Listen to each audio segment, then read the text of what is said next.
Hi friends, I'm going to start chapter 3 of the Hope Chest, and so I'm happy for you to join me.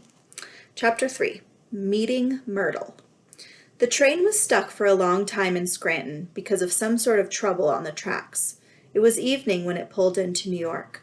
The station was huge. Violet bid a hasty farewell to Mrs. Renwick and sped away, trying to look like she knew where she was going.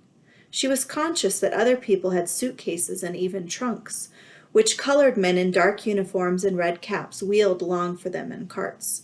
She had nothing at all but her letters from Chloe and 67 cents pinned in a handkerchief inside her blouse. The train station went on, its stone floors and high vaulted ceilings echoing with the voices of hundreds of people. Now what? It was hard to think straight with all this noise. New York was somehow much louder than Violet had imagined. Violet looked over her shoulder to see if Mrs. Renwick was still watching her. But Mrs. Renwick was gone. Violet was glad, but she was also scared. She needed to ask directions, and she did not know how. A policeman in a blue uniform stood beside an iron pillar, swinging his stick. Speaking to adults was a dangerous business. One wrong word could get you sent to your room without dinner. How did you address a police officer? Girls weren't supposed to say sir. That was for boys and the wrong sort of people. You should call men Mr. something, but she didn't know the police officer's name. And speaking without being spoken to was always wrong. Violet took a deep breath. If she didn't break any of those rules, she was going to be stuck in this train station forever. "Excuse me, sir, can you tell me the way out of the train station?" The policeman leaned down and peered at her as if she were very small. "The exit's at the top of the stairs, little girl. Where's your mamma?" My sister's waiting for me," Violet said hastily. "Uh-huh." The policeman looked suspicious. "Well, why don't you just stand right here with me and we'll wait for your sister together?" Violet couldn't think what to do. If she ran away, the policeman might chase after her. She stood beside him, thinking fast. How was she going to get away so she could find Henry Street and Chloe? "What does your sister look like?" the policeman asked. "She's tall and— Oh, there she is!" Violet took off running, calling over her shoulder, "Thank you, sir." Violet hadn't seen Chloe, of course, but it fooled the policeman.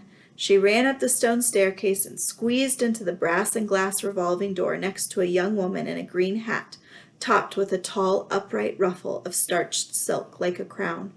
She smiled up at the woman adoringly, in case the policeman was still watching her. With a thumping swish, the revolving door dumped Violet out onto the sidewalk.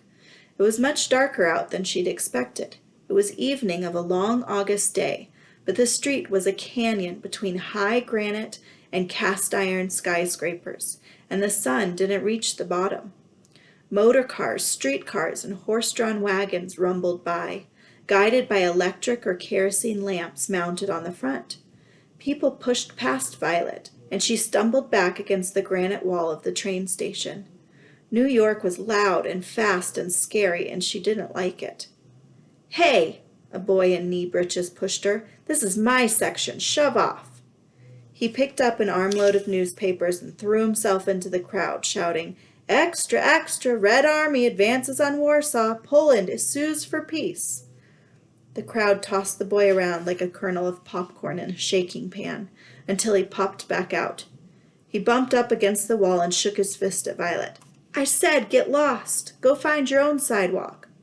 He shoved Violet again, and she stumbled out into the moving crowd.